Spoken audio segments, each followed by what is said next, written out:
আজকে আমি আপনাদের জন্য যে কচুর আইটেমটা মানকচুর আইটেমটা করব। তো এখানে দেখুন আমি কচু নিয়ে নিয়েছি। এবার আমি এটাকে ছোট ছোট পিস করে কেটে নেব। কচু বাটা চিংড়ি করতে আমার যেই যে ইনগ্রেডিয়েন্টসগুলো লাগছে দেখুন, এখানে আমি কচুর যে দেখিয়েছিলাম মানকচু এইভাবে টুকরো টুকরো করে আমি কেটে নিয়েছি। আমি প্রায় হাফ কিলোর কাছাকাছি কচু নিয়েছি। তো তার মেজারমেন্টে এখানে আমি ছোট চিংড়ি নিয়েছি 200 গ্রাম। আর এখানে আমি 1.5 চামচ পোস্ত নিয়েছি, 1 চামচ সর্ষে নিয়েছি। দেখুন এখানে আমি কালো সর্ষে নিয়েছি। আর নারকেলকে আমি এইভাবে টুকরো করে কেটে নিয়েছি। যেই নারকেলে আপনারা চাইলে সাইডের এই খোসাটাও ছাড়াতে পারেন, আমি এইভাবে রেখেছি। আর 4টে কাঁচা লঙ্কা দিয়েছি। তো এবার আমি এক এক করে সব পেস্ট করে নেব। আগে আমি কচুটাকে এবার আমি পেস্ট করে নিচ্ছি। এখানে দেখুন আমার যে কচুগুলো আমি বেটে নিয়েছি, এরকমভাবে মিহি পেস্ট করতে হবে। আর এখানে আমি সর্ষে, পোস্ত আর নারকেল, কাঁচা লঙ্কা একসাথে বেটে নিয়েছি। আমি কিন্তু একটু জল দিতে হয়েছে বাটার সময়, একটু জল দিয়ে কিন্তু আমি এটাকে পেস্ট করেছি। তো এইবার আমি চিংড়ি মাছটা ভেজে নেব। চিংড়ি মাছে আমি আগে নুন হলুদ মাখিয়ে নিচ্ছি। নুন হলুদ মাখিয়ে নিয়ে চিংড়ি মাছটা আগে ভেজে নিচ্ছি।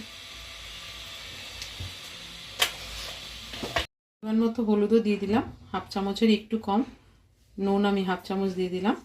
দিয়ে আমি চিংড়ি মাছটা মেখে এবার চিংড়ি মাছটা আমি ফ্রাই করে নেব। চিংড়ি মাছের সাইজগুলো কিন্তু আমি ছোট ছোট নিয়েছি। ছোট চিংড়িতে এই কচু বাটা কিন্তু খুব টেস্ট হয়। তো আমি সেই কারণেই ছোট সাইজের চিংড়ি নিয়েছি। আমি কড়াই বসিয়ে দিয়েছি, তেল গরম হয়ে গেছে। এবার আমি চিংড়িগুলো ফ্রাই করে নেব। ভীষণ ভালো টেস্ট হয়। আর চিংড়ি মাছ এমন একটা জিনিস, যেই রান্নাতেই দেবে রান্নার টেস্ট কিন্তু আরও বেড়ে যায়। আমি কিন্তু খুব লাল করে ভাজবো না, হালকা করে আমি ভেজে তুলে নেব।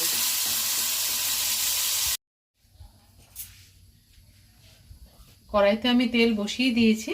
দেখুন আমি চিংড়ি মাছগুলো কিন্তু এরকম লাল লাল করে ভেজে তুলে নিয়েছি। খুব কড়াও ভাজিনি, হালকার মধ্যে লাল ভেজেছি।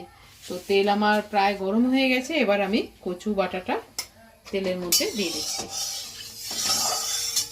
তেল এখানে আমি 4 চামচের মতো তেল নিয়েছি।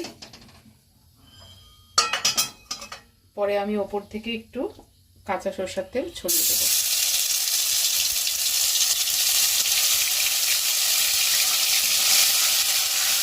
এইভাবে আমি সব কচুগুলোকে ঢেলে দেবো। কচুটা দিয়ে আমি 2-3 মিনিট নাড়াচাড়া দিয়ে নিয়েছি। এবার আমি যেটা সর্ষে, পোস্ত আর নারকেল, কাঁচা লঙ্কা বাটাটা আমি এবার এটা দিয়ে দিই। এটাও দিয়ে আমি 1-2 মিনিট নাড়াচাড়া করে তারপর আমি এর মধ্যে ড্রাই স্পাইসেসগুলো দিয়ে দেবো।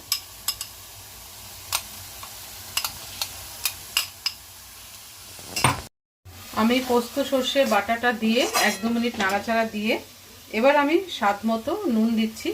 প্রথমে আমি 2 চামচ নুন দিয়ে দিলাম, তারপরে যদি লাগে পরে টেস্ট করে আমি দিয়ে দেবো। আপনারা আপনাদের টেস্ট অনুযায়ী দেবেন। আর এখানে আমি হলুদ হাফ চামচের একটু বেশি আমি দিয়ে দিলাম। এটা ভাজা ভাজা করে আপনারা চাইলে এখন চিংড়ি মাছ দিয়ে দিতে পারেন, কিন্তু আমি এটা একটু নাড়াচাড়া দিয়ে তারপরে আমি চিংড়ি মাছটা দেব।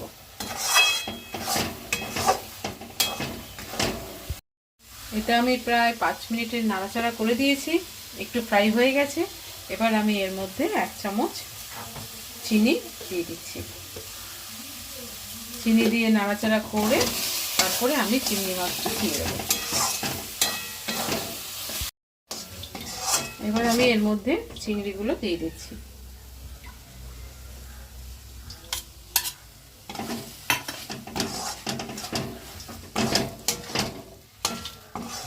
চিংড়ি দিয়ে নাড়াচাড়া করে আমার এটা প্রায় কমপ্লিট হয়ে গেল। নামানোর আগে আমি 1 টুকরো লেবু চিপে দিয়ে দিলাম। নামানোর আগেই দেবেন।